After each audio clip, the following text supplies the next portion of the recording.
je pense... Ça est quand même compliqué à intégrer. Je pense que cette affaire, elle est intéressante à plusieurs titres. Bon, premièrement, on ne peut pas véritablement contrer des enseignements coraniques tels qu'ils veulent imprégner l'école publique si on n'est pas cohérent sur la primauté des valeurs de la République, où que ce soit.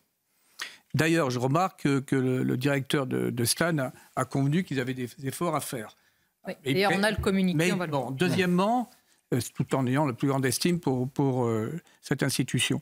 Deuxièmement, alors sur l'élitisme, sur l'excellence, il est évident que depuis 40-50 ans, tout ce qui était formateur, qui élevait, a été attaqué idéologiquement.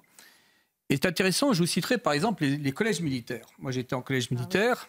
Eux aussi, ils ont été très attaqués. Ils ont été attaqués parce que c'était... Attendez, c'était être réactionnaire que de dire se préparer à servir la France, être prêt à être élevé dans le culte de la France et être prêt à se sacrifier pour la France. Pour dire comment on est allé loin et que cette dite gauche, qui n'est pas la gauche de Jacques Julliard, ni celle des Chevènements, ni celle des Chevènements, ni celle des Ibadata, cette gauche-là qui est véritablement à l'opposé de l'idéal de Jean Moulin, de Gambetta, de Jaurès, de Clémenceau, etc.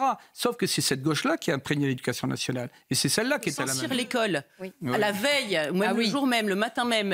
Problème de timing, là. Où Arnaud Beltrame s'est sacrifié pour une femme qui aujourd'hui témoigne dans un livre. Eh bien, Saint-Cyr-l'École, dans lequel il avait été formé, avait été accusé de misogynie, de sexisme, de tout ce qu'on veut, d'homophobie, enfin tout ce qu'on peut imaginer. L'article était sorti le même jour. Donc je crois qu'il faudrait garder un peu de modestie et se souvenir de cet exemple. Mais ces médias-là, visiblement, n'ont pas beaucoup de mémoire. C'est l'entreprise de démolition qui a été orchestrée depuis 50 ans. Écoutez, c'est très intéressant.